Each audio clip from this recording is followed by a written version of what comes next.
If you're loving this podcast, be sure to check out the full lineup. From news and local politics to sports and true crime. Find your next great listen right now at DuluthNewsTribune.com/podcasts. That's DuluthNewsTribune.com/podcasts. Hello, Northlanders. It's Friday, June 21st. I'm Dan Williamson with your Duluth News Tribune Minutes, presented by Minnesota Power Employees Credit Union. The average MPECU member saves over $785 a year in better rates and lower fees. And with MPECU, every ATM is your ATM. With their free checking program, you get ATM fee reimbursements at any ATM anywhere in the U.S. Check out Minnesota Power Employees Credit Union's services online at mpecu.com or visit their offices in downtown Duluth, Arrowhead Road, or Miller Trunk Highway. The 48th annual Grandma's Marathon weekend is here as thousands will race and cheer between the William A. Irvin 5K tonight and both the Gary Bjorklund Half Marathon and the full 26.2-mile Two Harbors to Duluth Grandma's Marathon tomorrow. All three races are sold out. Besides the races, there are other events and activities connected with Grandma's Marathon weekend, and Duluth News Tribune arts and entertainment reporter Jay Gabler has more about those in a special Grandma's edition of Best Bets. As always, Grandma's Marathon is ensuring that Bayfront Festival Park will be full of free entertainment for the enjoyment of runners, their supporters, and the entire Twin Ports community. The Young Athletes Foundation Kids Festival takes place during the day today, Friday, including the ever-popular mascot race, followed by a DJ and a live set from The Reckoning. Then tomorrow, Saturday, 6 acts, including country star Sydney Hansen, singer-songwriter Chris Cruzy, and tribute band Pop Rocks take the stage. That is all in Bayfront Festival Park as part of the free Rock the Bayfront event associated with Grandma's Marathon. If you're looking to get a little bit away from the marathon action, for whatever reason, you might make your way to Duluth's Lincoln Park neighborhood this weekend. The neighborhood is celebrating its annual Flamingo Fest. Flamingos in Duluth? Well, hurricane winds chased a handful of the pink birds as far north as Wisconsin next year, so it's not inconceivable, but it's a more conceptual sort of flamingo that's being celebrated this weekend through Sunday in Lincoln Park. The annual Flamingo Fest is a tribute to the principle that birds of a feather flock together, as in the Lincoln Park Craft District, businesses, you get it. Visitors are invited to wear their tropical best, search for hidden flamingos at neighborhood businesses, and tomorrow, Saturday,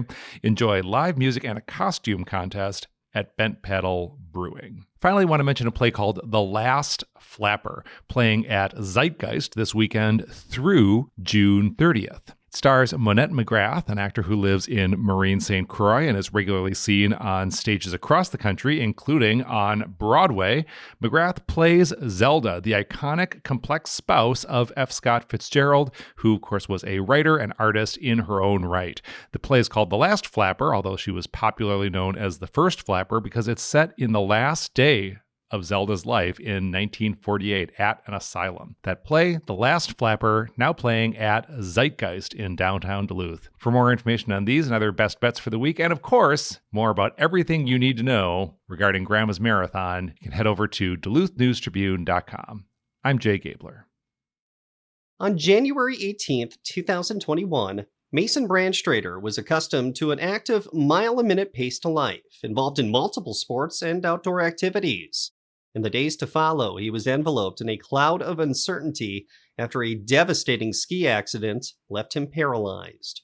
Approximately 3.5 years since the accident, Brandstrader has proved his original prediction wrong in more ways than one.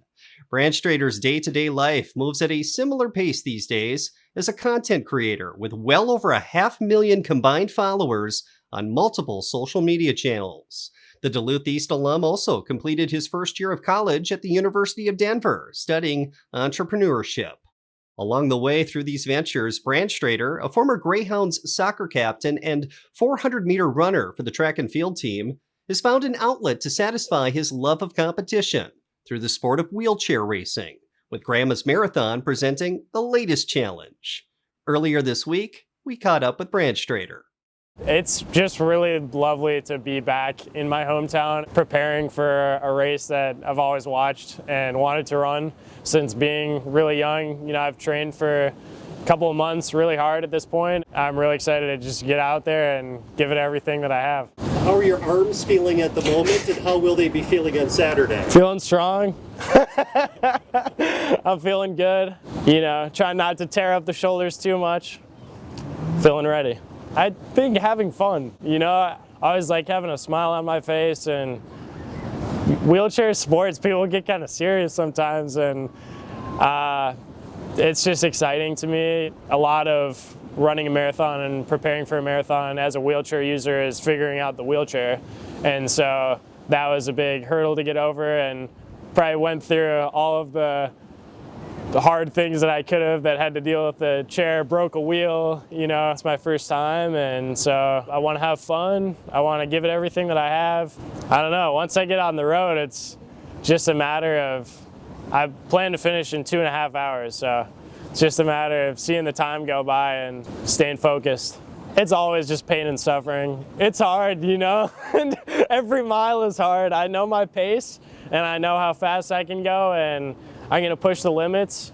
It started a long time ago when I said that I wanted to compete in it. I had to fund the racing chair.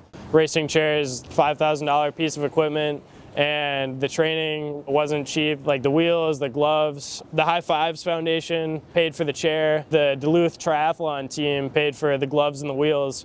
And so the whole reason that I'm able to even sit in front of you guys right now and get to compete in this thing, have gotten to do all this training, their support just means everything to me, and without them I wouldn't be here, and I'm really excited to compete with them in the back of my mind, doing it for them, and training and racing in this Saturday, Grandma's Marathon, which is something that I've always wanted to do since before the time that I was injured.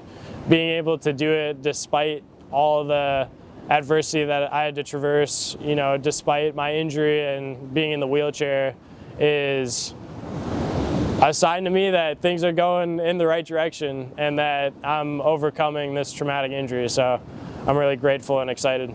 And I want to thank the people that showed up for me and the people that support me, and anybody watching me right now. I just really appreciate your support, and I can feel it, and I think sometimes as athletes and people in hard situations like myself, being in a chair, we forget about all the people that support us. And so when I come across the finish line, I'm really excited to smile at the people that showed up for me and give them hugs, and just really be present in that, because it's not just a victory for me, it's a victory for everybody else. Two-time Grandma's Marathon champion and 2024 Olympic Marathon qualifier Dakota Lindworm is in Duluth this week to run the Gary Bjorkland Half Marathon. But first, she spoke to kids who were attending the University of Minnesota Duluth's cross-country and track and field day camp on Thursday at Molosky Stadium. Here's more from Lindworm.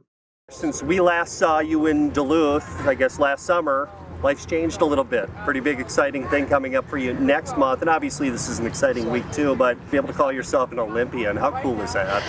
Honestly, every time I get asked that question, I get goosebumps still. I just got goosebumps.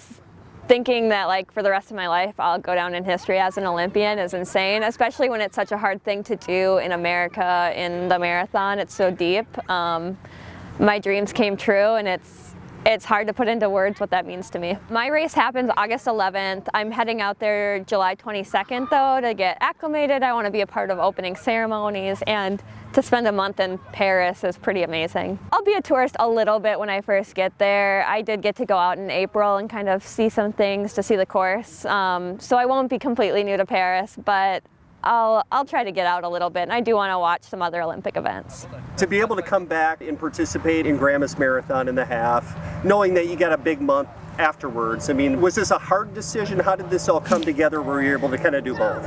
Yeah, it was not a hard decision at all to come to Grandma's. Elite athletes email the coordinator, Sarah Culver, January 1st, and that was before I had made the team, and I emailed her and I said, if I make the team, I want to be here for the half, and if I don't, I want to run the marathon. So I was coming either way. It was never a decision of if I would go to Duluth or not. I was always going to be here. Every year I'm here, I feel like my career is elevated from 2018 when I ran the half marathon and got my first elite bib to winning in 2021 and 2022. Those were really great achievements for me, and I've gained so much confidence and learned so much here in Duluth. I truly wouldn't be an Olympian if it wasn't for these races I've run here. Obviously you're going out, you want to get your training in, but in the back of your mind, are you thinking, you know, I would kind of like to win this? I mean, I come to Duluth to win. That's the end of the story there. I know I have a teammate, Annie Frisbee, in the race who's also very fit, so I think it'll come down to her and I. And I really want to take the course record if I can. I know it was set last year by Maggie Montoya, and I've said it before and I'll say it again. I want to write my name in this record book as many times as possible, and I think that means winning. Certainly you'd rather run in drier conditions than wet conditions, but does it faze you if it's going to be a little wet out there? No, I'm not made of sugar. I can run in rain. Ideally, yeah, it's dry, but you know, we're Minnesotans. We're nice and tough people. I don't think that it'll slow me down at all. There will never be a weekend that I am not here in Duluth on the third weekend in June. I'm a grandma's runner through and through. I will create a schedule that involves me running here every single year. Other elite athletes that will compete this weekend include Grandma's Marathon record holder and two-time champion Dominic Onduro, as well as defending champion Alicia Barno, who's looking for his 6th title. Aaron Pike is looking for his 6th title in the wheelchair division, while Susanna Scaroni is looking for her 5th wheelchair division title. Unlike the recent construction of Superior Street in downtown Duluth, Grandma's Marathon and the Gary Bjorklund Half Marathon will not be forced to change course this year because of the work that's being done to the seawall along Harbor Drive behind the deck. The tweaks will be minor to runners and racers, but more significant to spectators and pedestrians making their way between Canal Park and Bayfront Festival Park. Here is Grandma's Marathon Marketing and Public Relations Director, Zach Schneider. The seawall construction is something that we expected. We worked with the city and found a good solution that they are going to pause the construction and pave a path through the construction zone so that our runners can go through there. The course doesn't change that much. There's minor changes to it, but overall participants won't notice a difference. The big difference is that that area will be walled off to spectators and to pedestrians for the race weekend, which will be different than in years past. And so to get between Canal Park and the finish line area to Bayfront Festival Park, pedestrians and people will be routed through the deck parking lot. And so that led us to re-envision that area, talk about what else can we do for people that are, some of them have just run 13.1 or 26.2 miles and they're trying to get either to their return bus back to their hotel, they're trying to get to Bayfront for the music festival. So there's a new cheer plaza in the parking lot across from the William A. Irvin Orship that hopefully will inject some of that same energy and excitement into that final mile. It's a place that participants can stop and redeem their free drink ticket. And elsewhere through the deck parking lot, we've tried to add a couple other activations so that that walk between Canal Park and Bayfront doesn't seem quite as long. So minor changes like that to the course, but maybe some major and hopefully long-standing changes to the way that we activate in that area. The start line for the 5K on Friday night will go back to one of its old locations, which is right next to the Orship on Harbor Drive. Again, we'll run participants behind the deck, but that won't be open to spectators throughout the weekend. Again, tonight's William A. Irvin 5K and tomorrow's Gary Bjorklund Half Marathon and Grandma's Marathon are all sold out, with 22,000 people registered. It's too late to sign up for this year, but Schneider says keep your eye on the calendar this fall. If you are not doing Grandma's Marathon this year and you want to be part of the weekend, October 1st, 2024, we open our registration for 2025, and hopefully this is a good year. We have some success. The weather treats us well, and this year we had the second fastest sellout on record in Grandma's Marathon history. We'd like to beat that going into next year. So October 1st will be the next kind of big day that we look forward to after race weekend. You can find more Grandma's Marathon coverage, including photos and videos, at DuluthNewsTribune.com. Of course, eyes are on the sky today and tomorrow as the National Weather Service in Duluth is forecasting rain and possible thunderstorms. Grandma's Marathon initially sent out information on Tuesday to runners about how they can be prepared, as it's expected the races will be run in the rain. Severe thunderstorms with the threat of lightning could cause a delayed start or cancellation of the races. On Thursday, Grandma's Marathon officials again communicated with runners that all events are on as scheduled, but also said, with the unpredictability of this weather system, this will be a race day decision. For the latest from the Storm Tracker team, here is a look at your forecast, brought to you by the News Tribune's Northlandia podcast. Good morning. Today's weather forecast for the greater Duluth area. Scattered showers around the region today under a mostly cloudy sky. Temperatures only around 60 degrees. The chance of rain ramps up tonight, becoming likely. Could see a little thunder with it as well overnight. Temps will remain in the 50s all night long. And then for Saturday and the big forecast for Grandma's Marathon, that will likely get some rain showers during the course of the events on Saturday. I think we'll keep the heavy rain away. Slight chance of a few rumbles of thunder, though. High temps on Saturday right near 60 degrees. Chance of rain begins to wane with warmer temps Sunday. I'm Storm Tracker meteorologist John Wheeler. Thank you to the Northlandia podcast for their support. The bi-weekly podcast explores curious and unique stories here in the Northland. The latest episode looks at scuba diving in Lake Orbegon. You can find that episode and others at DuluthNewsTribune.com or wherever you also get this podcast. Reporting for today's episode was done by Jake Batarski, Matt Wellens, and Jay Gabler. Thank you for listening to the Duluth News Tribune Minutes. Have a great weekend, and we'll see you back here on Tuesday.